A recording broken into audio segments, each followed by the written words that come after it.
저는 윤석열의 보험이 작동했다. 뭐예요? 조희대 대법관을 임명한 자체가 윤석열 전 대통령을 중심으로 한 법률 카르텔들은 네. 이재명 후보가 되면은 개혁 대상이 될 수 있죠.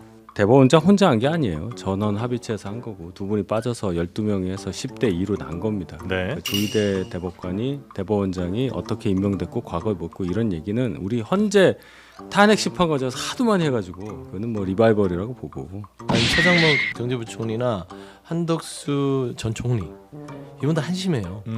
어떻게 끝나는 마당에 대한민국 최고의 부총리와 총리 자리에 있는 사람들이 정치적으로 이런 어처구니 없는 행태들을 하고 나갑니까? 그건 아니죠.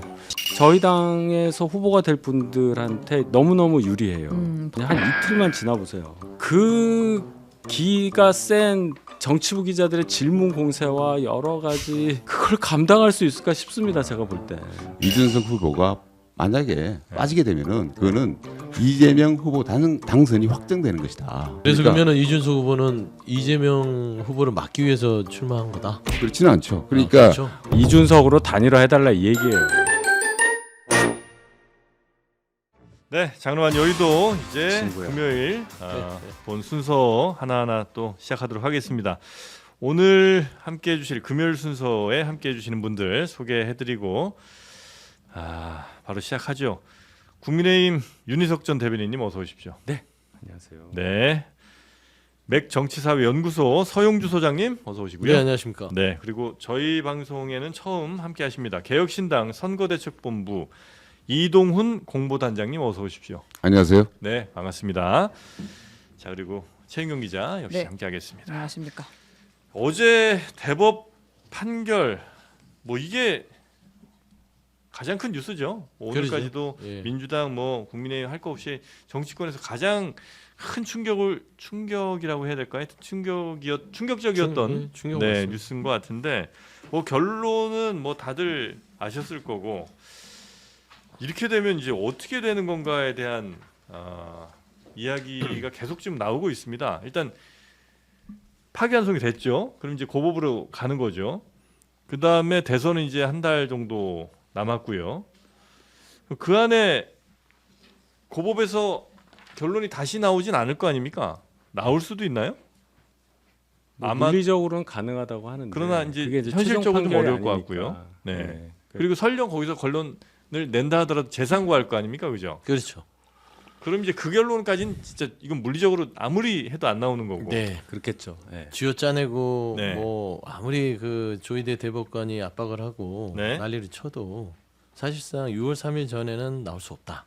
아니, 그래서 네. 결론적으로는 이번 대선 국면에서 대법원의 파기환송 사건이 어느 정도의 영향을 줄 수는 있겠으나 네. 결정적으로 이재명 후보가 대선을 못 뛰게 하는 네. 그런 결정은 되지 않는다.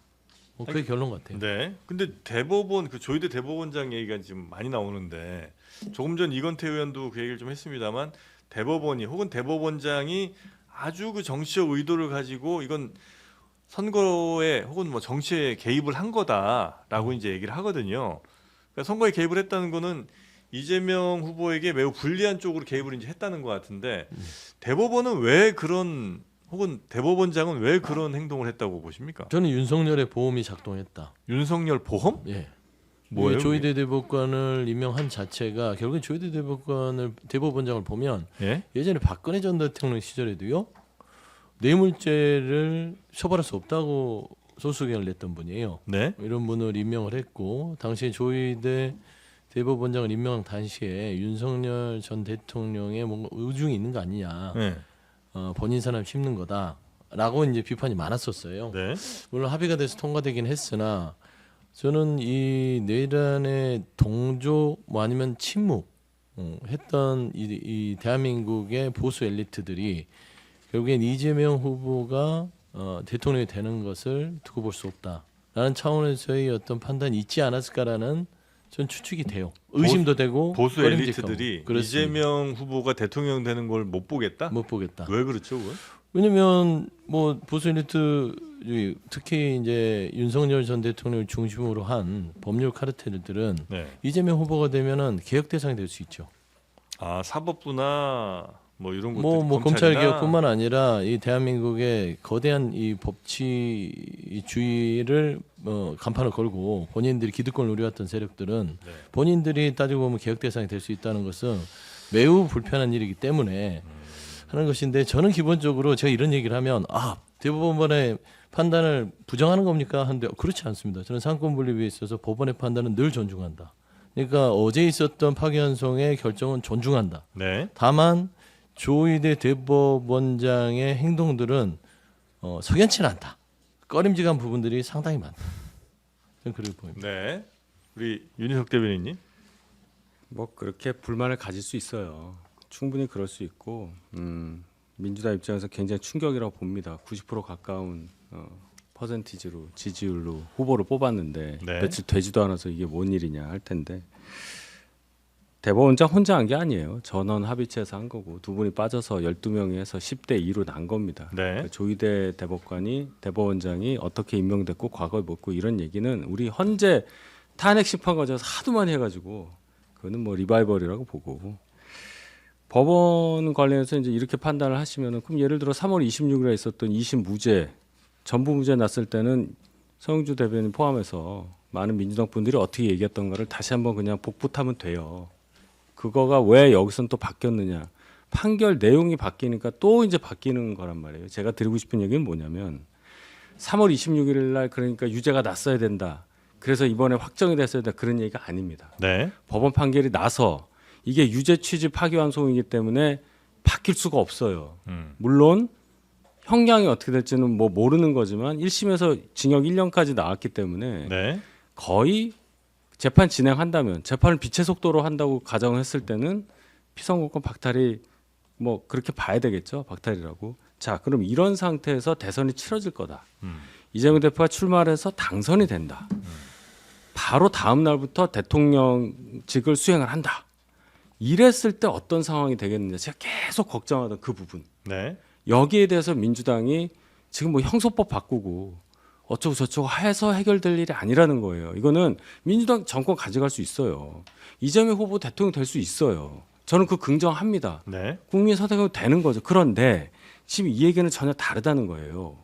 자격 자체가 없어졌다는 것은 이미 예고한 거예요. 그냥 절차만 남은 건데 이 상태에서 나가고 민주당에서 지금 그 이후에 어제 오후 이후에 지금 하는 행동들을 보면 너무 과격하다는 거예요. 이분들이 지금 무슨 일을 할지 그게 걱정된다는 거예요. 탄핵 같은 거 혹은 뭐 그렇죠. 입법 같은 것들 이런 그렇죠. 것들이요? 벌써 형소법에다가 대통령에 대해서는 모든 재판을 정지한다. 재판 중지 조항을 넣겠다는 거 아닙니까? 네. 이거는 제가 볼 땐 뭐 굳이 이럴 필요 없잖아요. 아니, 뭐 엄청나게 급한 거예요, 민주당이. 뭐라도 해야 되죠. 예를 들면 대법원이 아니, 선거에 무죄 확신한다고 했잖아요. 아니 확신할 수 있죠. 그게 틀릴 수도 있는 것이고. 오케이. 예전에는 뭐 말씀 많이 하세요 오늘. 파면에 대해서 기각을 뭐 확신하는 분들이 국민의힘 분들 아니었어요? 본인들의 대통령에 대해서. 근데 파면됐잖아요. 그렇게 얘기를 할 수 있는 것이고 법원의 판단이 있고 이미 그거는 결정이 난 바기 때문에 부정할 수 없고. 네. 그러면 대법원이 정치 한복판에 들어와서 정치를 오염시키려고 그러고 헌법에 저는 가치에 있어서 고민했나 싶어요. 헌법의 근원은 법률가들한테 있는 게 아니라 국민한테 있지 않습니까?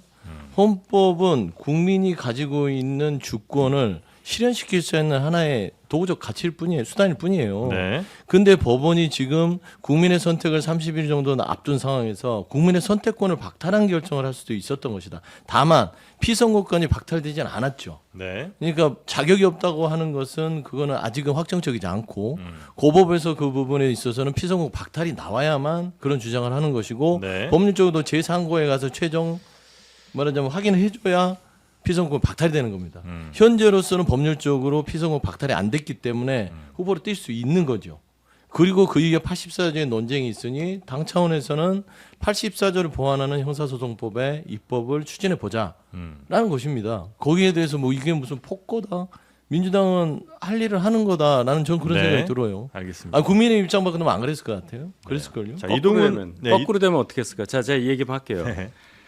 법률 해석은 범죄자가 아니라 판검사가 하는 겁니다. 쯧쯧 이재명 대표가 이렇게 얘기를 했단 말이에요. 네. 그럼 지금 자, 이 법관들이 그냥 뭐 누가 임명해서 된 게 아니라 사법시험 봐서 쭉 법관으로서 경력 쌓아서 대법관이 된 사람들인데 네. 이 사람들이 정치에 개입했다 지금 이 말씀을 하시잖아요. 네. 재판이 들어왔으니까 재판을 한 거예요. 정치에 개입했다면 그리고 저희도 예를 들어서 2심 때 3월 26일 제가 뭐 3.16 사태 뭐 이런 얘기 했다가 무죄 나서 뻘쭘했었지만 네. 그럼 그 사람들이 정치에 개입해서 무죄 줬다 제가 그런 얘기 한 적은 없어요. 각각의 진영에서 재판의 결과를 해석하는 데 있어서 입장 차이를 낼 수는 있지만 네. 이것이 뭐 정치에 개입했다. 대법원장이 어땠다. 이렇게 얘기하는 순간 끝없는 그렇게 볼 수 있는 거 아니에요? 쪼개서 아니 가까이 예, 앉아서 일단 얘기 듣고. 예. 이동훈 단장까지만 한번 듣고 네. 그다음 쪼개서 오늘 가겠습니다. 다른 분이 나오신 것 같은데 네.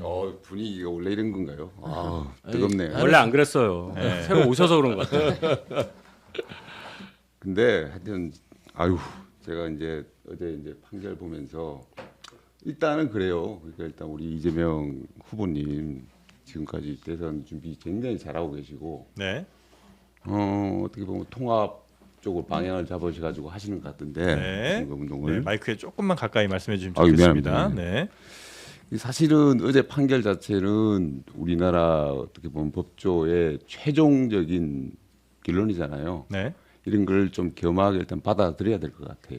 예. 그러니까 이재명 후보님은 이제 법적으로는 출마의 자격이 없는 분이다라고 이제 대법원에서는 사실상 결론을 내린 거잖아요. 그것이 절차적으로 이제 고등법원에 가가지고 100만 원 이상의 어떤 뭐 그 절차가 남아 있긴 하지만 네. 그런 부분에 대해서 받아들여야 되는데 지금 우리 뭐 서영주 소장님도 말씀하셨지만은 민주당에서는 절대로 안 받아들일 것 같고요. 네. 그렇게 되면은 또 이제 대선으로 갈 수밖에 없는 것 같고 그 출마 자격이 없어지는 게 아니잖아요. 그러면 결국은 나오실 것 같고 그래서 이제 그 대선에서 이제 민주당 입장에서는 어떻게든 결론을 봐가지고 그 이재명 후보가 출마 자격이 법적으로는 이제 없는 사람이 됐다고 우리 이동훈 단장님 보시는 사실상 거예요? 예. 사실상이에요, 법적으로예요. 사실상 없는 거죠. 지금 사실상. 예, 법적으로 확실하게 하기 위해서는 고등법원에서 일단 그 형량을 갖다가 100만 원 이상 벌금형을 때려야 되기 때문에 네. 그런 부분 절차가 남아 있지만은 대법에서 그 정도의 취지에 갖다가 파기환송을 했다면은 그것은 어떻게 보면은 실질적으로 이재명 후보는 대선에 출마할 자격이 없다 이렇게 우리 그 대법원에서 봤다라고 네. 보고요. 알겠습니다. 일단 세 분의 뭐 의견을 이게 간략하게 좀 들어봤고, 네. 예, 우리 최윤경 기자가 좀 더 뭐 네, 나눠서 네. 한번 여쭤보도록 일단 내용을 하죠. 한번 정리를 해보면 네. 대법원의 판단 근거가 1심하고 비슷했잖아요. 그러니까 이제 그동안 해왔던 발언들을 쭉 정리했을 때 2심은 발언 자체를 쪼개서 그 발언 하나하나가 허위 사실을 볼 수 있느냐 아니면 의견 표명으로 볼 수 있느냐라고 판단을 해서 이건 의견이다라고 결론을 내렸던 그게 거고. 이제 2심이죠. 2심이 그랬고 네. 이 대법원은 어떻게 봤냐면 이게 지금 허위 사실 공표다. 이거를 판단할 때는 후보자의 발언이나 이 법원의 관점이 아닌 선거인의 관점에서 해석해야 한다라고 얘기했는데 예를 들면 국민의힘이 김문규가 골프 친 것처럼 사진 공개를 했는데 조작됐다라고 하는 이제 이재명 당시 후보의 발언은 사람들이 들었을 때 선거하는 투표하는 사람들이 들었을 때 이거는 그럼 모른다는 것처럼 들렸는데 실제로 두 사람은 같이 여행을 갔었다. 그러니까 허위 사실이다라는 게 이제 대법원의 판단인 거고. 그러니까 이건 이제 유권자들이 볼 때 그렇게 오인할 수 있다면 그건 이제 유죄다. 네, 그렇게 이야기를 했고 네. 백현동 역시도 이거 의견 표명으로 볼 수 없고 실제 국토부의 압박이 있었다고도 볼 수 없기 때문에 허위 사실이다. 1심과 거의 비슷하게 지금 판단을 한 상황입니다. 네. 대법원이 이제 가장 많이 또 논의했던 것 중에 하나가 표현의 자유, 이 정치적 표현의 자유에 대한 피고인의 주장에 대한 판단이었는데 정치인의 표현의 자유는 중요하지만 선거 과정에서의 허위사실 유포는 유권자의 올바른 판단을 방해하고 민주주의 근간을 훼손할 수 있다. 이렇게 이야기했습니다. 쉽게 말하면 네. 공직 후보자의 표현의 자유는 우리 일반인과 기준이 같을 수 없다라고 본 겁니다. 더 엄격해야 된다는 네, 말이군요. 좀 더 엄격해야 한다라고 이야기를 한 거고요. 네. 이제 가장 논란이 많이 됐던 건 이건 아마 대법원 내부에서도 치열하게 다툰 문제인 것 같아요. 판결문을 보면 이 얘기를 가지고 반대 의견에 또 반대 의견에 보충 의견까지 계속 나왔는데 속도였습니다. 대법원이 전원 네. 합의체로 돌려서 이거를 9일 만에 이제 결론을 내렸을 때 실제 기록을 다 본 것이 맞느냐라는 이제 의문들이 제기됐고 왜 이렇게 속도를 냈느냐 지금까지와 다르게라는 지적이 있었잖아요. 대법원 어떻게 설명했냐면 1심, 2심에서 2년 6개월이나 걸렸다. 이 절차 지연, 엇갈린 실체 판단으로 법원에 대한 불신과 혼란이 커졌다. 요거를 우리가 빠르게 정리해야 한다라고 주장을 했고요. 실제 이 다수 의견을 보면 그동안 지연된 정의는 정의가 아니다. 우리 헌법과 법률은 신속한 재판을 받을 권리를 보장하고 있다. 대법관 후보자들에 대한 청문회 과정에서 사법 불신의 원인이 재판 지연에 있다는 지적을 우리가 받지 않은 적이 없다. 이렇게 얘기했어요. 네. 이제 반대 의견을 낸 두 명의 대법관은 뭐라고 얘기를 했냐면 1심 법원과 2심 그러니까 1심 법원은 오히려 시간은 오래 걸렸지만 굉장히 충실하게 심리를 했다. 유죄를 냈기도 했지만 근데 지금 이 대법원이 과연 이렇게 빠른 속도로 하는 것에 대해서 상호 간의 설득과 숙고의 성숙 기간을 거치지 않은 결론으로 국민을 설득할 수 있겠느냐. 네. 이렇게 되면 납득하는 데 실패를 시킬 수가 있다라고 이야기를 했습니다. 이거 되게 치열하게 다툰 걸로 네네네. 보여요. 그러니까 이전에도 사실 선거법 위반 관련해서는 국민들 불만이 많긴 했죠. 뭐 됐는데 뭐 1년 안엔 결론이 나야 그래도 이 사람이 당선된 게 무효가 되고 자신이 거짓말한 혹은 뭐 자신이 그 선거법을 위반한 거에 대해서 처벌을 좀 받는 건데 국회의원 뭐 4년 5년 다 4년 하고 나서 그때 이제 결론 나고 하면 사실 이게 그 당선 무효하는 게 무슨 의미가 있나 이제 이런 일들은 우리가 이제 비판을 많이 했었었고 거기에 대해서 이제 대법원이 굉장히 좀 강하게 목소리를 낸 조희대 대법원장 그 강하게 목소리를 좀 낸 측면이 좀 있는 거군요. 네, 그래 보입니다. 일단 내부에서는 너무 빠르다 아니면 아니 우리 그동안 너무 느렸다 이런 논쟁들이 좀 있었던 것 같습니다. 네. 근데 물론 이제 전체 기간으로 보면 많이 느려지긴 했는데 하여튼 대법원만 보자면 이례적으로 빠른 거는 맞는 것 같은데 이렇게 굉장히 빠르게 한 거는 우리 서영주 소장님은 의도가 있다고 보세요? 아니 의도가 네. 의도를 밝혔잖아요. 사회적 혼란과 국민의 불신을 털어내겠다. 그렇죠.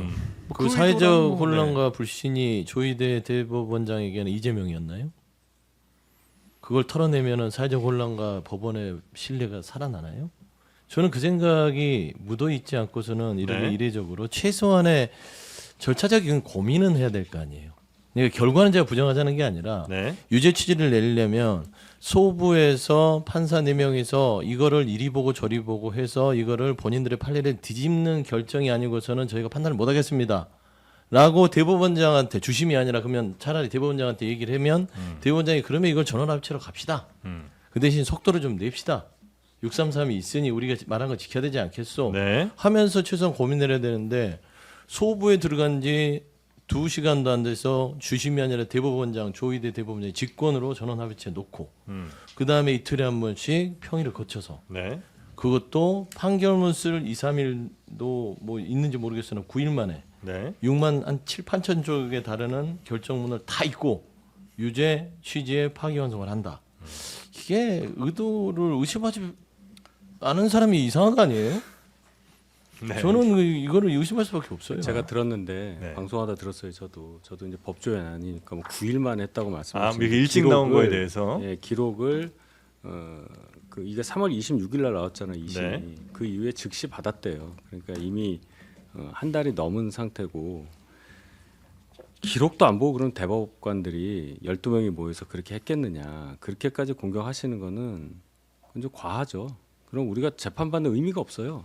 뭐 이랬다 저랬다 한다는 건데 이해는 합니다. 그래서 저는 그 재판 과정에 대해서 얘기하고 싶은 게 아니라 이미 떨어졌잖아요. 유죄 취지로 2심이 기속이 된단 말이에요. 2심에서 무죄 나올 수가 없어. 그럼 이 상태에서 당선이 된다 했을 때 얘기를 하는 거예요. 그것에 대한 대비책이 형사소송법을 개정해서 야 대통령은 하여튼 재판 못 받아. 정지야. 하던 재판 정지야. 재판 중지법인가 그런 게 있죠. 그런 네. 거를 지금 만들려고 하는 게 맞느냐. 그게 해결책인 거냐.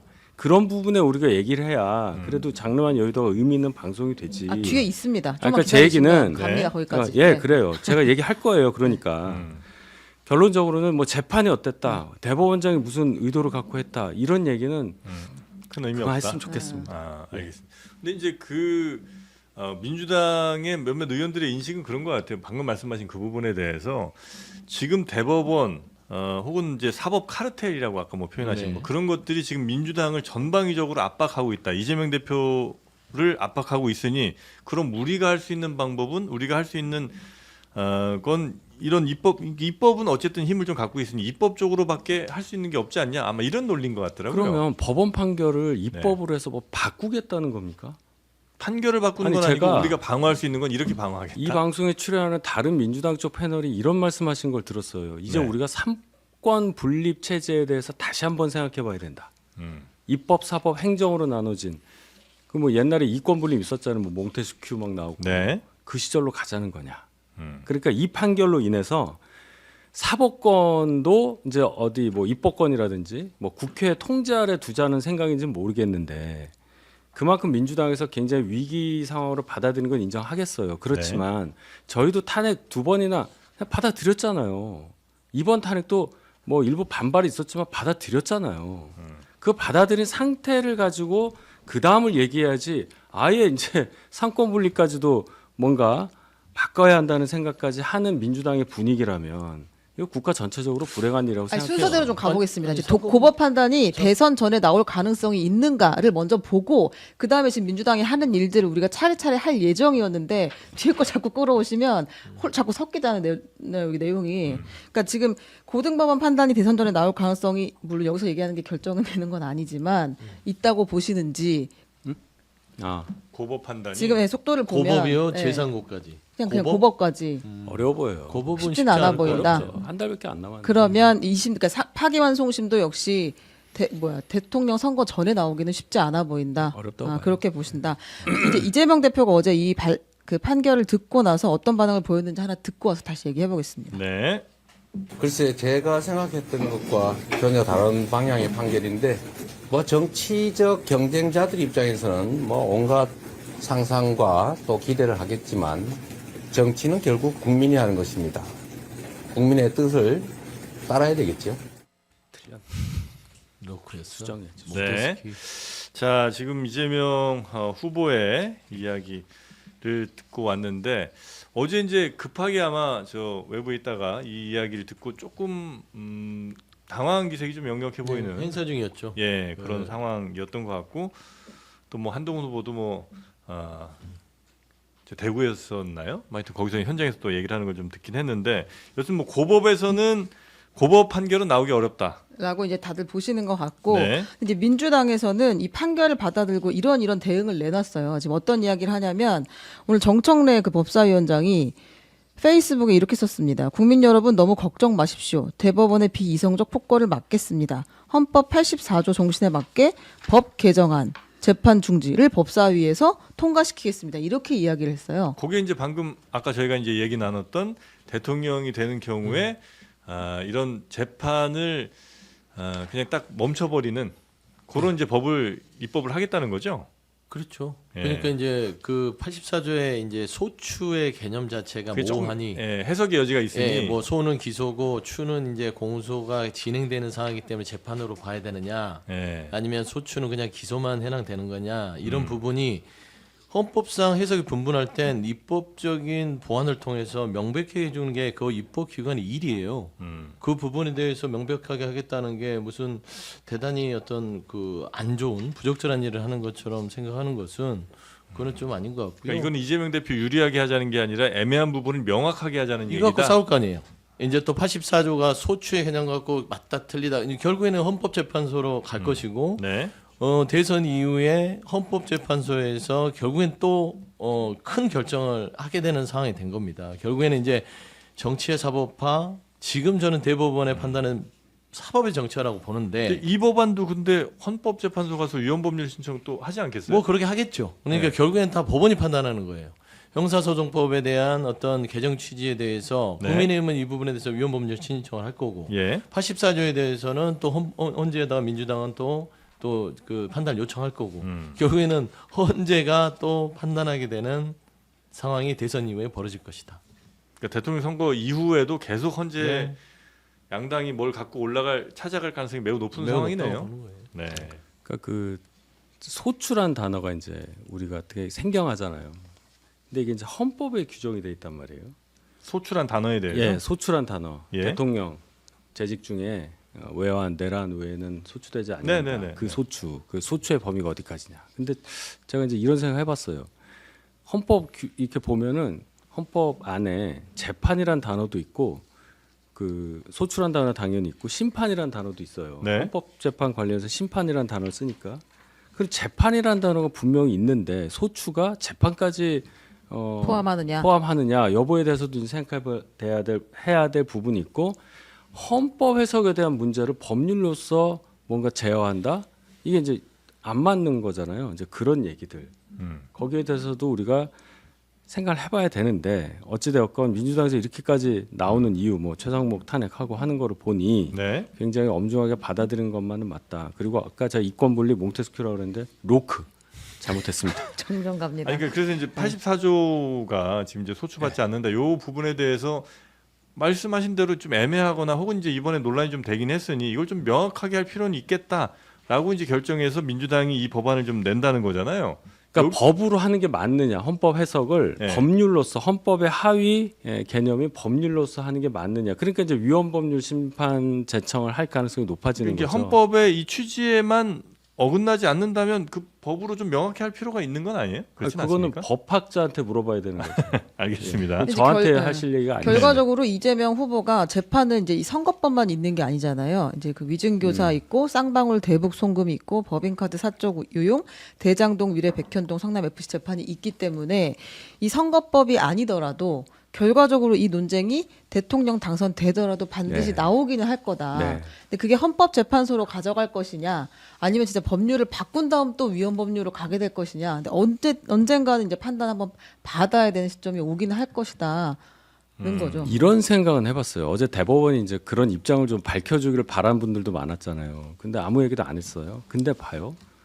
한 달 정도밖에 안 남은 대선을 앞에 두고 파기환송을 해버렸어요. 그럼 네. 2심에서 재판이 진행되는 거잖아요. 그럼 대법원은 간접적으로 재판 진행된다고 인정했다고 볼 수밖에 없어요. 여기서 종결 안 짓고 보냈다는 얘기는 그런 해석도 가능합니다. 어떤 면에서 보면 다시 보냈다는 얘기가 진행된다는 얘기잖아요. 대통령이 되고 나서도 그런 의사를 간접적으로 표명한 거라고 생각을 해요. 어떤 부분이 그렇죠? 아니 재판이 진행되잖아요. 파기환송 지금 오늘도 보면 기록 네. 다 보내고 빨리 하라고 하는 거예요. 네네네. 그러면 물리적으로 불가능하잖아요. 아, 결론 2심에서 나오기까지는. 예. 그러니까 진행되는 걸 계속 하고 있잖아.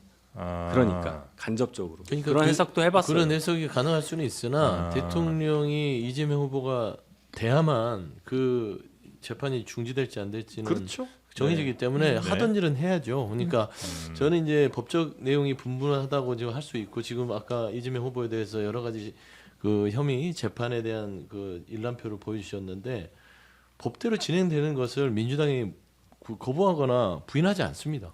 법대로 해야죠. 이재명 후보도 법대로 하면 되는 거 아니냐라는 것이기 때문에 법대로 결과가 나오면 법에 있어서 대응할 건 대응하는 것이다. 네. 라는 차원에서 서로 그 부분에 대해서는 비판할 여지는 없어요. 다만 제가 계속해서 얘기하는 거는 조희대 대법원장이 왜 이례적으로 이렇게 선거의 중심에 뛰어들었냐. 이 문제는 짚고 넘어갈 필요는 있겠다.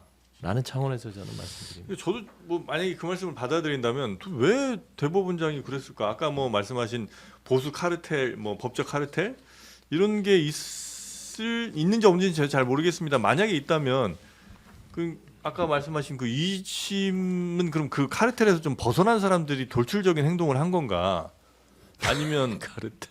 그 법적 카르텔이라는 게 그 최상층에 있는 뭐 저 대법원 정도만 이게 1심, 2심 재판부들은 예. 사실상 그냥 이 판사들이에요. 예. 그런데 대법원이나 헌법재판소는 우리가 정치적 해석을 좀 하지 않습니까? 누가 임명했느냐, 어느 정부의 대법관이냐. 헌재도 마찬가지로 333인데 대통령 임명 몫이냐, 네. 국회 몫이냐, 대법원장 몫이냐 이런 걸 우리가 판단하는 이유는 이 법의 이 영역 내에서 최상위층에 있는 사람들은 나름대로의 정치권과의 연관성을 부인할 수 없는, 자유로울 수 없는 그런 상황이에요. 그렇기 때문에 더 엄중하고 조심스럽고 자제해야 되는데 네. 조희대 대법원장의 이번에 이런 이례적인, 너무나 이례적인 이런 결정들은 조금은 좀 석연치 않다. 네. 부인하는 게 석연치 않다. 그거죠. 이제 네. 우리 이동훈 단장님은 계속 지금 말씀을 안 하고 계셔가지고 양당이 이렇게 이제 치열하게 싸우는 걸 보니까 어떻게 보면 재밌는데 사실은 그래서 이게 법적으로 매듭을 지어주면 좋은데 어떻게 보면 대법원의 판결조차도 지금 완전한 매듭을 못 짓고 지금 어떻게 보면 새로운 혼란을 만들었잖아요. 그리고 지금 얘기하셨다시피 만약에 이게 정치적으로 뭐 대선까지 가가지고 이재명 후보가 뭐 그럴 일은 별로 없다고 보지만 대통령이 된다면 이게 또 다른 혼란이 엄청난 혼란이 기다리고 있는 거예요. 그러니까 여기에 동의하지 못하는 많은 유권자들이 있는 거고 저 사람이 과연 대선 후보로서 자격이 있느냐라고 지금 묻고 있는 것이고 대부분의 판결은 제가 아까도 말씀드렸다시피 이분은 대선 후보로서 자격이 없다라고 실질적으로 판단을 한 것이고요. 그렇기 때문에 새로운 어떻게 보면 혼란을 만든 측면이 있고요.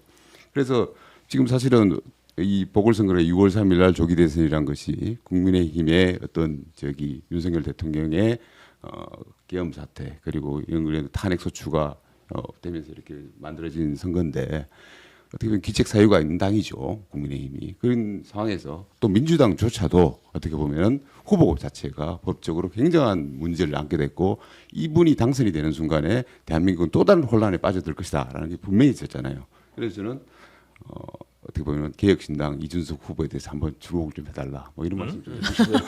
틈새를 치고 들어오세요. 결론은 이준석 후보 개혁신당 주목을 해달라예요. 더 센 분이 오셨네. 네, 공보단장입니다. 네. 알겠습니다. 하여튼 네네. 이준석 제가 공보단장인데 그런 말도 못합니까? 네. 아니, 아유, 훌륭하세요. 웃기려고 하는 그래서 거예요. 방금 주목했어요. 예. 감사합니다. 주목했습니다. 감사합니다. 웃기려고 하는 거야.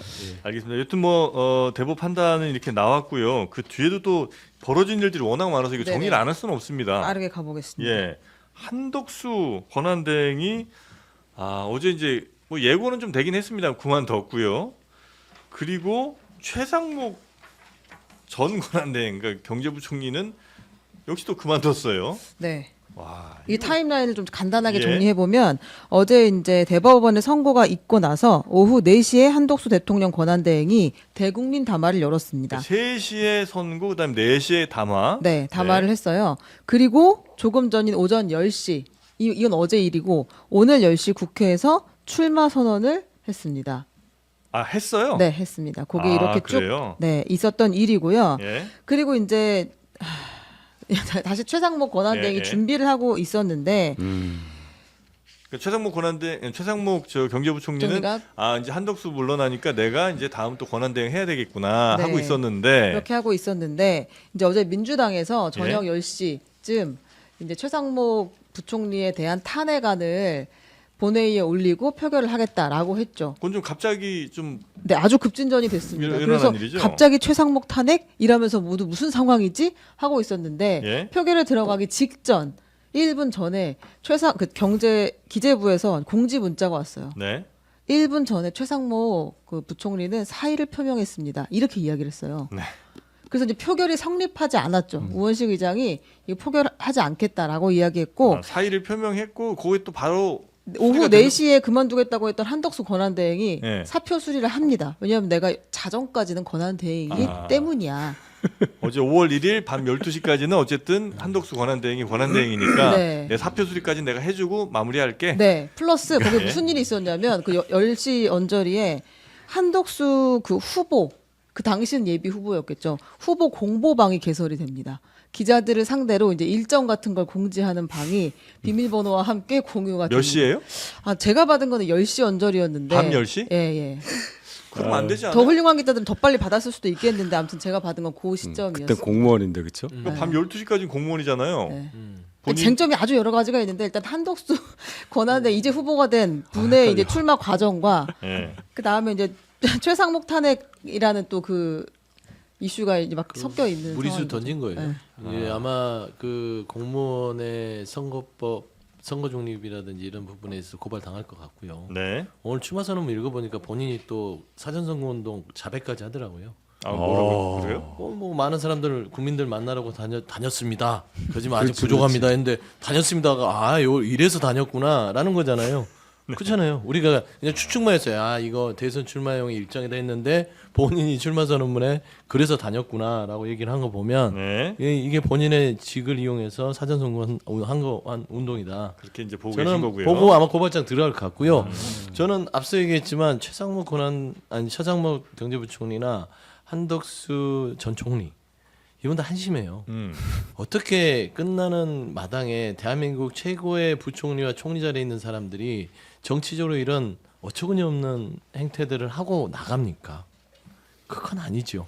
그리고 한 가지 분명히 한 건 민주당이 홧김에 최상목 권한대행을 탄핵했다고 주장하는데 아닙니다. 뭐 왜냐하면 이유가 있어요? 5월 1일 날 네. 민주당은 파기환송을 생각하는 사람 아무도 없었어요.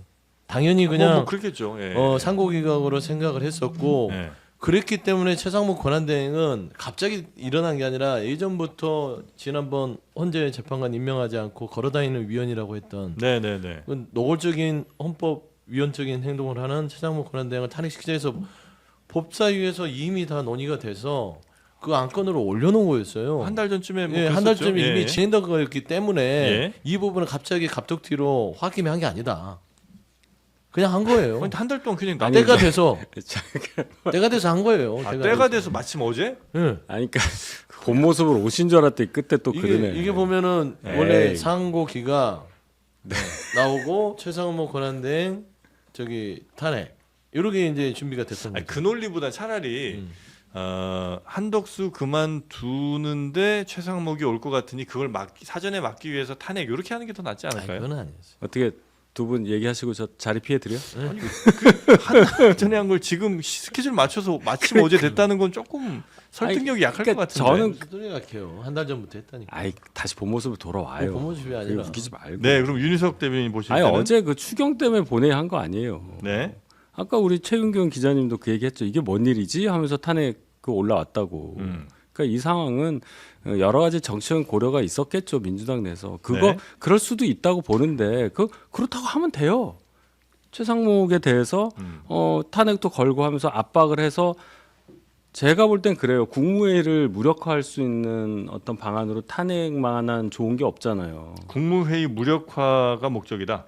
거부권 행사가 안 되니까. 국무회의가 무력화되면 예, 법률안 확정할 때 거부권 행사를 할 수가 없어요. 국무회의를 거쳐야 되기 때문에. 근데 그 네. 국무회의가 그 정족수가 있으니까. 정족수가 안 돼, 성원이 안 됐을 경우 그 방법이 없잖아요. 예. 아마 그런 상황까지. 그래서 이제 착착 오늘 오후에 그 형소법 개정해서 대통령은 무조건 재판 안 받는다. 이거 넣으면 그거 통과 바로바로 통과하고 시킬 수 있게. 이거 안 되면 그냥 묵히면 그냥 되는 거거든요. 이제 조금 그런- 전 그 이건태 민주당 의원은 아니 뭐 꼭 그렇게 그 국무위원이 다 차야 뭐 할 수 있는 건 아니고 어떤 게요? 그러니까 국무회의 거부권? 같은 것들은 거부권 같은 게 국무회의가 반드시 필요한 거는 아니고 그러니까 국무회의의 도움을 받아서 대통령이 결정할 수는 있는 거지만 심의를 거치게 돼 있는데. 그러니까 있는 사람들로 충분히 해서 그 요건은 가능할 수 있다. 뭐 그런 얘기를 또 하긴 그건 하시더라고요. 왜 이렇게 또 널널하게 얘기하시죠? 아, 그 아니, 성원이 근데- 되는 그 정족수가 있어요. 이주호 권한대행이 오늘 오전에 국무회의 주재를 했어요. 첫 회의 주재를 네. 했고 정족수는 지금 찬 거잖아요. 거기까지는 되지. 그러니까 네. 더 할 거란 말이죠, 제 얘기는. 아 탄핵을 더 아니, 할 경우에 2주 며칠 12명 하다가 또 밑으로 탄핵. 내릴 경우에 그다음 유상이 지금 며칠 몇 하다 명이죠? 또 탄핵.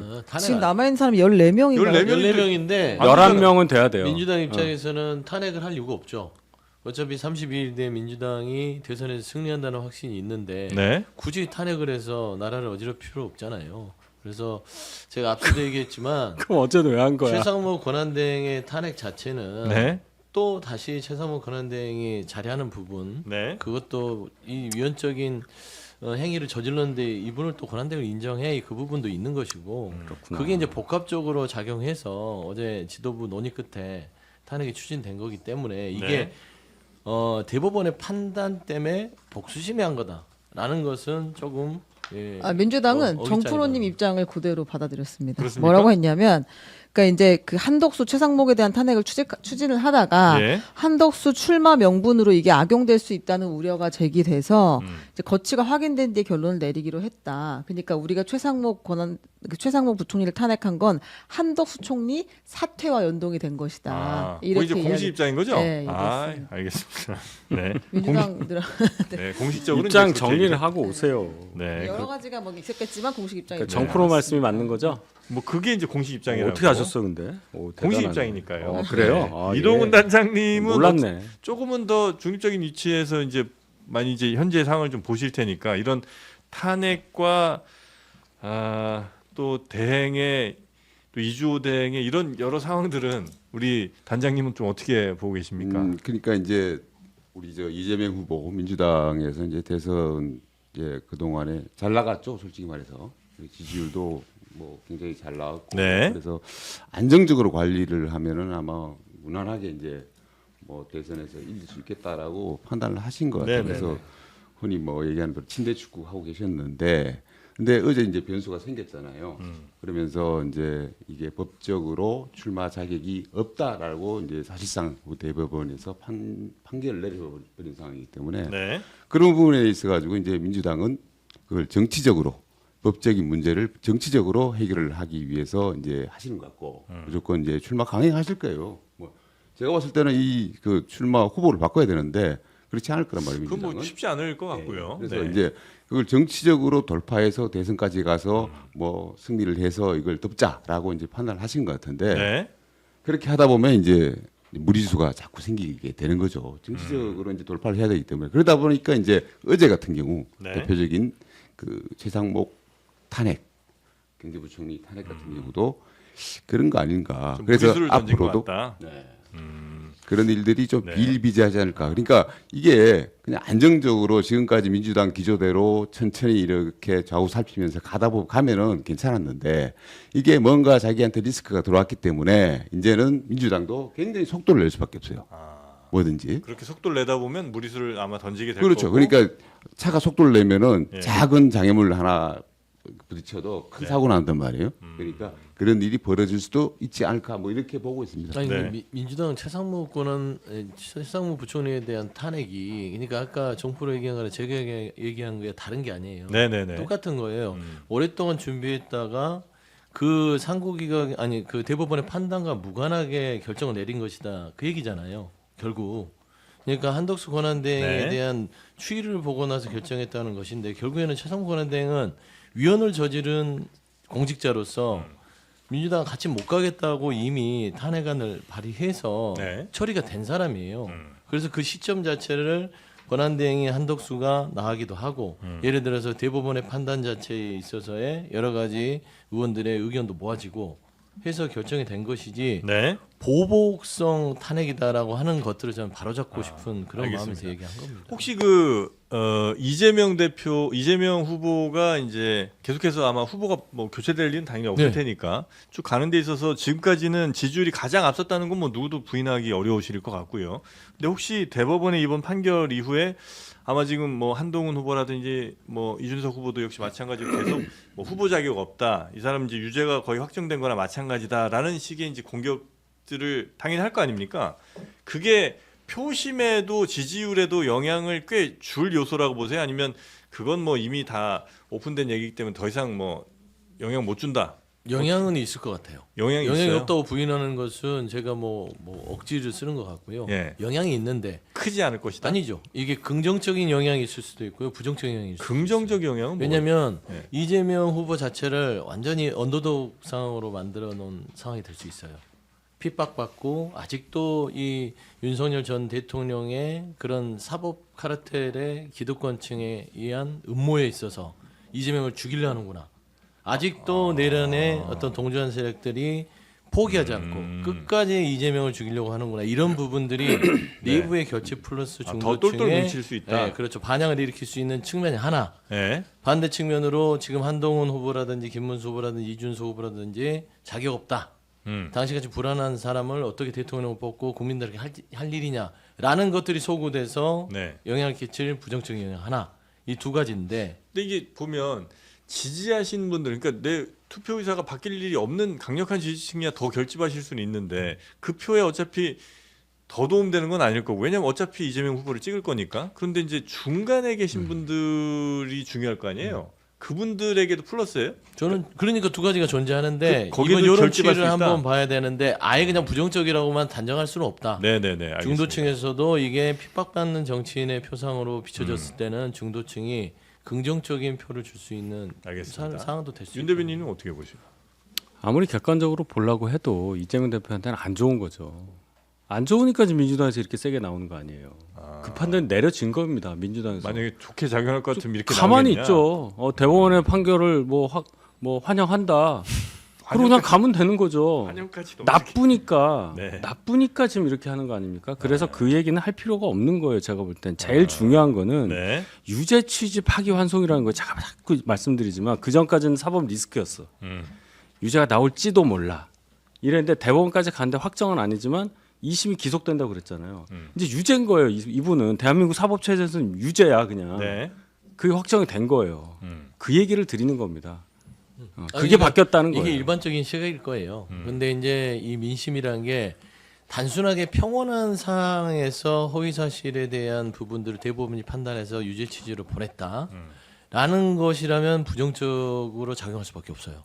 근데 내란의 사태를 경험해서 내란의 종식과 이 내란에서 벗어나는 새로운 대한민국을 맡겨야 되는데 네.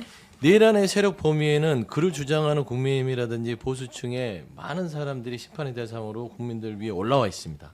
그러면 이런 거죠. 쉽게 설명하면 교실에서 반장 부반장이 있는데 반장이 교실에 불을 질렀어요.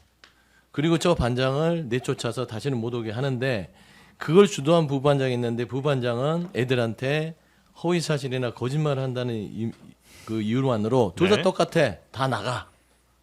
이런 식의 어떤 지금 형국을 만들어 놓은 거거든요. 그러면 과연 국민들이 교실에 불 주는 반장 이 세력에게 표를 주는 쪽으로 갈 것인지 네. 아니면 나중에 밝혀져서 반학급 학우들한테 허위 사실이라든지 거짓말을 해서 비난받는 부반장에게 표를 안 줄 것인지에 대해서는 조금 여론추리 지켜봐야 네. 된다는 게 제 이제 알겠습니다. 말입니다. 예, 우리 단장님은요? 뭐 비슷한데요. 그러니까 지금의 어떤 이재명 후보에 대한 영향이란 거는 결국은 이제 분리해서 좀 봐야 될 것 같아요. 일단 강성 지지층 같은 경우에는 우리 서 소장님 말씀대로 굉장히 결집할 가능성이 있죠. 이번 판결 영향으로.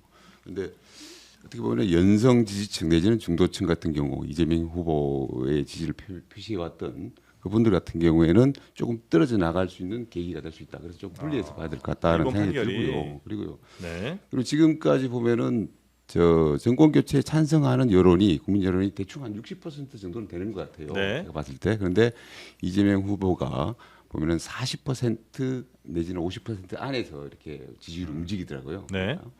그런 상황에서 봤을 때 이재명 후보가 어떻게 보면 그 확장을 조금 더 해가지고 그 사실상 대선을 좀 확정을 지으려고 그렇게 계속 해왔는데 지금의 어떤 판결 대법원 판결 자체가 그런 확장성을 갖다가 좀 제한하는 요인이 될 것이고 그런 것들이 앞으로 대선 한 달 남았는데 그 국면에서 굉장히 지금 다이나믹하게 움직이지 않을까 이런 생각이 듭니다. 그러니까 정권 교체를 바라는 국민들이 60%인데 이재명 대표가 한 50% 안쪽 정도를 가져간다면 한 10% 이상은 아직까지 이준석이다 이렇게 이제 보신다는 거군요. 그걸로 자연스럽게 연결이 되죠. 네, 그 아, 얘기 계셨구나. 네. 관련해서 질문 드릴 것들이 또 있습니다. 지금 네. 다시 이재명 후보로 넘어오긴 했는데 아까 한덕수 후보 이렇게 얘기했잖아요. 네. 지금 열심히 다시 달리기 시작하신 것 같아요. 근데 이제 한덕수 전 대행이 출마 선언을 하려고 하니까 국민의힘 내부 반응들이 매우 싸늘해졌습니다. 국민의힘 내부가요? 네. 국민의힘 그래요? 내부 전체가 그런지는 모르겠는데 네. 이를테면 김문수 후보도 내가 일방적으로 양보하는 일은 없을 것이다. 그러니까 불쏘시개 후보님이 불쏘시개라고 하던데요. 이런 질문을 받으니까 아니 불쏘시개가 충청남도까지 와서 지사님 만나고 이렇게 하겠습니까? 라고 이야기를 했어요. 네. 우리가 한때는 김덕수라고까지도 했는데 네. 김문수 후보도 뭐 이렇게 만만한 입장을 내진 않았다. 그리고 이제 한동훈 후보 측에서는 뭐라고 했냐면 아니 계엄 선포할 때 꿈뻑꿈뻑 쳐다보기만 한 총리가 염치도 없이 나온다니 이런 이야기를 했거든요. 다 내팽개치고 사퇴를 했다. 사퇴하고 나니까 약간 많이 차가워졌네요. 국민의힘이. 네, 약간 섞였는데 아무튼 배현진 의원이 염치 없는 장면이다라고 했고 염치 없는? 네, 그래요? 제가 네. 쓰는 말을 했네요. 박정화 의원이 역사의 죄를 어떻게 감당하려 하는지 모르겠다. 계엄 선포되는 거 꿈뻑꿈뻑 쳐다보기만 했던 총리가 다 내팽개치고 사퇴를 했다. 이렇게 이야기를 했어요. 꿈뻑꿈뻑이요. 꿈뻑꿈뻑은 누가 한 얘기예요? 박정화 의원이. 그래요. 한덕수 그러니까 꿈꾸는 이 빅텐트는 예. 과연 이루어질 것인가? 근데 저는 이 내일이면 국민의 후보가 결정되는 거 아니에요? 김문수 한동훈 후보는 네. 당연히 그렇게 얘기할 수밖에 없어요. 내일 결정되고 지금 투표가 진행되고 있기 때문에 예, 예. 본인의 자강론을 내미는 것들이 표 확산성이 좋겠죠. 그렇죠. 네. 그럼 뭐 김문수 후보도 나 김덕수입니다 펴주십시오 이렇게 해봤자 표를 못 얻어요.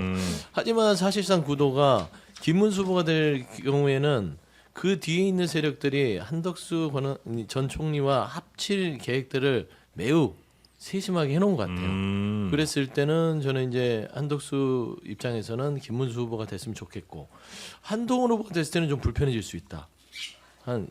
한덕수 네. 전 총리가요. 근데 중요한 건 우리가 이제 저 발언을 보는 게 중요한 게 아니라 국민의힘의 지도부와 중진 의원들의 입을 봐야 됩니다. 국민의힘 별 중진 코멘트가 지도부. 없죠. 네. 현재까지. 네. 결국에는 그 단일화를 추진하는 건 김문수 후보도 한동훈 후보도 한덕수 전 총리도 아니라 국민의힘의 지도부와 중진들의 힘이 크게 작용할 것 같아요. 근데 후보가 되면 그러기는 어려워요. 네, 당무 우선권을 예. 갖고 예. 있고 내가 안 하겠다고 하면 못 하는 거 그 아니에요? 당무선권 믿다가 큰 코 다치는 정치 사례가 아, 많습니다. 그렇습니까? 네. 아니, 근데 저희 당 얘긴데. 네. 아니 그게 이제 정치판에서 똑같아. 우리도 당무선권 얘기해야지 제가. 네, 네. 뭐 자꾸 그러세요. 제가 말을 하려고 그러는데. 후보가 되면 하세요. 하세요. 불가능해요. 4시간 다 드릴게요. 단일화가 불가능합니다. 불가능하다. 아니 제 얘기는 뭐냐면 선출된 후보가 하겠다고 하면 뭐 그건 오케이입니다. 네. 근데 지금 그럴 리가 없잖아요. 한번 보세요. 이 치열한 거죠. 저도 힘든데 후보자들은 얼마나 힘들겠어요. 돈을 3억을 넣었어요. 그 과정에서 문자만 해도 뭐 나오잖아요. 한동훈 후보는 뭐 문자로만 10억을 썼네, 뭘 얼마 썼네. 그만큼 한 번 하면 80원씩 한 70몇만 명 하면 얼마겠어요. 몇 천만씩 들잖아요. 네네네. 그걸 많이 보냈단 말이에요. 자 그런 상황에서 딱 왔는데 갑자기 밖에서 이렇게 온 사람이 단일화하자, 뭐 콘클라베로 하자, 문 닫고 뭐 결정될 때까지 나가지 마, 뭐 흰 연기 피우자, 할 리가 없다고 저는 생각합니다. 그리고요 시간은 저희 당에서 후보가 될 분들한테 너무너무 유리해요. 버티면 안 그렇죠. 하고 버티면 한덕수 총리가 이제 오늘 처음으로 민간인 신분이 돼서 뭐 어떤 빌딩에 이제 사무실 이제 그런데 가고 뭐 어디 가고 이제 행보하실 거 아니에요. 한 이틀만 지나 보세요. 그 기가 센 정치부 기자들의 질문 공세와 여러 가지 그걸 감당할 수 있을까 싶습니다. 제가 볼 때. 아니 근데 이제 그 한동훈 후보든 혹은 뭐 김문수 후보든 당에서 지금 당신 지금 혼자 후보되는 게 중요한 게 아니고 어떻게든 이재명 꺾으려면 지금 분위기도 조금 더 우리가 올라왔는데 잘만 하면 1~2% 차이로도 잘하면 이길 수 있다. 그럼 지금 단 한 명이라도 뭐 1,000명이라도 지지 있는 사람들 어떻게든 단일화해서 어떻게든 이길 생각해야지. 어떻게 혼자 후보돼 갖고 대통령 후보 본인이 빛날 생각만 하냐. 참 이기적인 거 아니야. 이런 명분을 또 강요할 수 있잖아요. 그런 말할 명분이 그분들한테 없죠.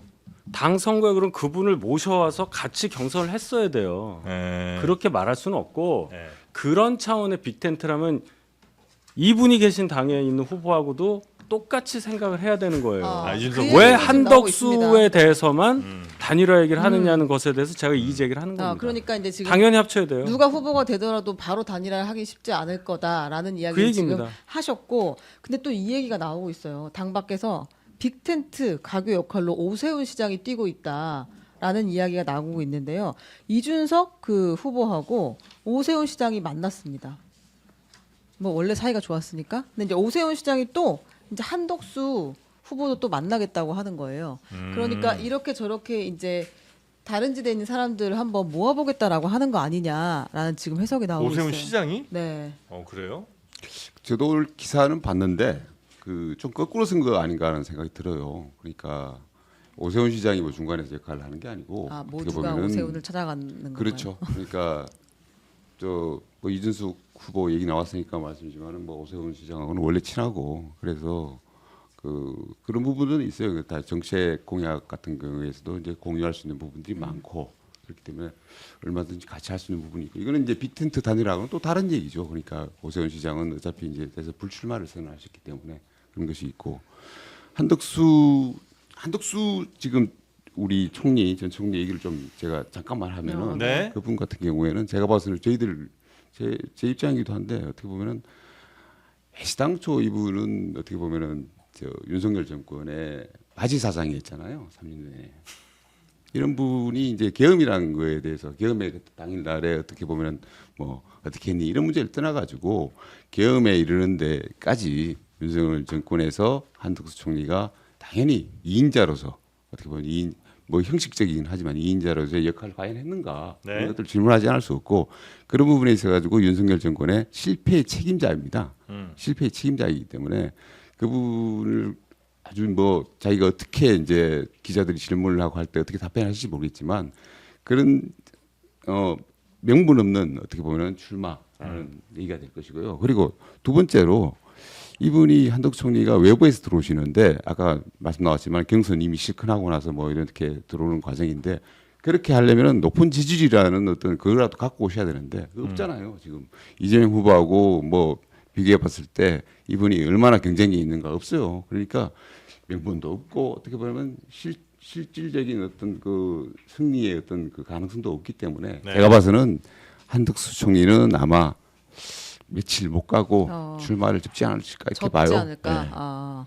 무슨 얘기하다 또 이렇게 한덕수 그러니까 한덕수 권한대행 한덕수 전 권한대행의 얘기하다가 여기까지 왔는데 여튼 한덕수 이제 뭐 후보라고 불러야 될지 모르겠는데 후보입니다. 예. 내가 만약 외로울 때면 누가 위로해 주나요? 오세훈 시절. 여러분인가요 혹시? 네, 한덕수 전 국무총리 대선 캠프 이름이 여러분의 캠프가 될 것으로 보인다고. 캠프 하네요. 이름이 뭐라고? 여러분의 캠프예요? 여러분의 캠프? 네, 아니, 원래 여러분을 품기로 했잖아요. 그렇죠. 그러니까 그래서 여러분의 빅텐트 캠프예요? 여러분. 빅텐트의 의미로 여러분의 그렇죠. 캠프. 그러지 않을까요? 뭐 국민 여러분 이게 아니고 여러 사람 여러 모여서 사람들 여러분. 그래서 캠프. 오세훈 시장 만나고 뭐 이렇게 행보를 하겠죠.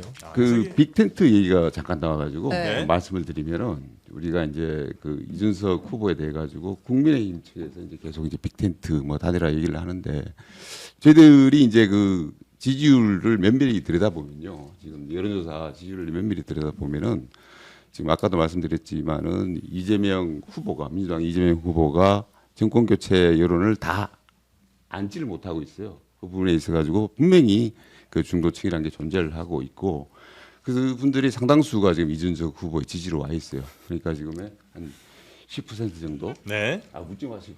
오늘 말씀을 전화가 자꾸 와서 웃는 거예요. 말씀을 많이 자꾸. 하진 않으시는데 그 지분은 항상 어휴, 가져가시네요. 이렇게 너무 확실하게. 훌륭하셔. 네. 아니 근데 그 10%가 만약에 네. 그 이준석 후보가 출마를 포기할 경우에 네. 어디로 가느냐를 이제 따져 보니까 예. 그 6대4 정도로 이게 이준석 후보에 와 있는 10% 지지가 6대4 정도로 6은 국민의힘 쪽에서 왔고 4는 민주당 쪽에서 왔더라고요. 그걸 왜 근데 조사하셨어요? 아니 그걸 해야지. 지지율 아니, 분석을 그래야 하는 장사를 거지, 하죠. 진짜. 아니 시작도 하기 전부터 그거 아니 그래 장사를 할 거 아닙니까? 단일화 장사를. 어떻게 해? 아니 그러니까 그래서 우리는 그 이쪽에도 가치가 있는 사람이고 이쪽에도 가치가 있는 6의 사람이다라고 경우에 그러니까 제가 말씀 아니 진행 네. 아유 저렇게 친한 척하세요. 그 6의 경우에 예. 이준석 후보가 출마를 안 할 경우에 네. 어디로 가느냐? 네. 6은 와. 대부분이 무응답으로 갑니다. 6이 국민의힘에서 온 그러니까 지금의 국민의힘을 지지하지 못한다 그러면서 이준석 후보가 출마 안 할 경우에 무응답으로 갑니다. 그 다음이 이제 아주 약한 포션이 뭐냐면은 저 국민의힘으로 다시 가서 지지를 하게 되고요. 그리고 4 같은 경우에는 이준석 후보가 출마를 안 하게 되면은 거의 전부가 이재명 후보 쪽으로 합니다. 그리고 그 다음이 무응답으로 가고요. 그래서 저희들이 지지층을 분석을 해보니 그렇더라고요. 그러니까 네. 그 얘기는 뭐냐면은 이준석 후보가 만약에 빠지게 되면은 그거는 이재명 후보 당선이 확정되는 것이다. 그래요? 50%가 넘어가면서 당선이 확정되는 것이다. 그래서 그러니까 그러면은 이준석 후보는 이재명 후보를 막기 위해서 출마한 거다. 그렇지는 않죠. 그러니까 그렇죠? 우리가 국민의힘 지금의 후보 누가 되더라도 네. 그 사람이 지금 계엄과 내란이라는 문제에 있어가지고 국민의 지지를 못 받기 때문에 정권 교체를 바라는 60%의 유권자들이 있기 때문에 네. 그 중도층의 표를 가져가지를 못한다는 거예요. 그건 분명한 사실입니다. 그건 이준석 후보가 있어야지만이 그 중도층이. 근데 이제 하나. 자 이동훈 공보 단장님이니까 마지막으로 여쭤보면 이준석 후보가 안 나올 가능성도 있는 거예요. 그러면 중간에 그만두거나 아니 그렇게 되면은 이재명 후보가 확정이죠. 그러니까 끝까지 갈 수밖에 가겠다라는 없습니다. 의지를 지금 그렇게 제가 보여주는 거예요. 의지가 정리하면- 아니고 이거는 우리가 1+1이 2가 아닌 거잖아요. 우리가 늘 얘기하죠. 이준석으로 단일화 해달라 이 얘기예요. 그냥 그렇게 말씀하셨으면 편했을 것 같은데 지금 그만 싹 정리가 되잖아요. 그러니까 이준석으로 단일화하면 중도표도 가져올 수 아, 있는데 그러니까 무조건 이긴다. 그리고 국민의힘으로 이- 단일화하면 안 이재명 된다. 후보도 이긴다. 네. 그러니까- 이준석 후보는 결국에는 나간 건 제가 어떻게 들리냐면 내가 안 나가면 이재명 후보가 당선된다고 그랬잖아요. 나간 이유가 이재명 후보 당선 안 시키려고 나간 것 같다라고 들리는 거예요. 아니지. 그러니까 지금 모두 우리, 해석이 달라 이 발언에 대해서 지금 우리 국민의힘 쪽 제가 이제 분들 만나면은 그렇게 여쭤봐요. 그러니까 아니 그러면은 당신들이 그렇게 이재명 후보를 갖다 이기려고 하는데 이길 수 있는 방법을 한번 내봐라. 이준석 후보를 갖다가 뭐 빼고 한번 이길 수 있는 방법을 내봐라. 중도표, 연승 민주당 지지층 네, 이분들이 네. 표를 가져올 수 있는 후보가 누가 있느냐? 네. 한덕수 후보가 가져올 수 있느냐? 한동훈 후보가 가져올 수 있느냐? 제가 봐서는 노다 안 된다. 이준석으로 대동단결하자. 맞아. 그 얘기죠. 그 근데 이제 말씀이시죠? 국민의힘에서는 이준석 후보에게 이제 러브콜을 보낼 가능성이 있는 거잖아요. 이제는 내일 이후에 있겠죠. 보시죠. 결론이 나고 나서 지금 후보가 저는 되고 정신이 나서. 없어요. 내일 네. 때문에. 그다음에 이준석 후보가 그 손을 잡지는 않을 것 같은. 잡을 수 있어요. 잡을 수 있어요? 그럼요. 그래요. 하긴 또 선거라는 건 또 어떻게 속으로는 건 모르기 될지 때문에 모르니까. 절대 잡지 않을 것이다 이런 건 그 전까지 얘기는 하여튼 절대 잡지 않을 또 거라고. 본 모습으로 오셨네. 맞아요. 예. 문제는 누구하고 손 잡을 수 잡는다는 얘기? 누구하고? 아니, 그러니까 이준석 후보가 일단 그냥 넘어가는 국민의힘의 거예요. 어떤 이준석 제안을 얘기만 나오면 받을 가능성이 있냐 이제 요거에서 저 가야 돼요. 예, 가셔야 가야 돼요. 되니까 일단은 그럼 빨리 보내드리도록 하겠습니다. 오늘은 아, 좀 오늘 쉽지 참- 않네요. 오늘 뭐 없어요? 오늘요. 뭐가? 오늘은 광고 안 해요? 인터넷 비교원이죠. 아 비교는. 예, 인터넷 뭐 먹을 거 기대하셨구나. 오늘 짰어요. 예. 오늘 뛰고 대단해. 네, 빨리 가셔야 되니까 빨리 말씀드리겠습니다. 최대 128만 원의 혜택 여러분을 기다리고 있고요. 인터넷 TV 신규 가입 시 48만 원, 휴대폰 구입 시 최대 50만 원, 정수기 렌탈 시 최대 30만 원, 인터넷 가입과 동시에 알뜰폰 또는 휴대폰의 통신사만 변경하면 최대 30만 원 혜택까지 드리는 인터넷 비교원이 있습니다. 지금 우리 출연자분들도 다 인터넷 비교원과 상담 중이시고요. 1670-2571번으로 상담을 받으시거나 띠띠띠띠띠 지금 전화하셨던 분은 윤희석 대변인이고요. 네이버에 인터넷 비교원 검색하시고 상담 신청하시면 되겠습니다. 여러분을 기다리고 있는 현금 혜택 왜 굳이 남에게 물려주십니까? 여러분이 찾아가시기 바라겠습니다. 그러니까 SK 해킹 사태도 있고 그래서. 무조건 이번에 교체 다시 다 가야 됩니다. 비교는 엄청 바쁠 것 같아요. 네, 그건 어쩔 수 없습니다. 감이 있어. 네, 다 가야 됩니다. 네. 유심도 교체하십시오. 자, 그러면 오늘 세 분은 여기서 보내드리고요. 다음 주에 뵙도록 하겠습니다. 아주 혼란스러운 시기에 나와주셔서 대단히 고맙습니다. 가장은 내일이 봐야죠. 내일 또 봐야 감사합니다. 됩니다. 네. 고맙습니다.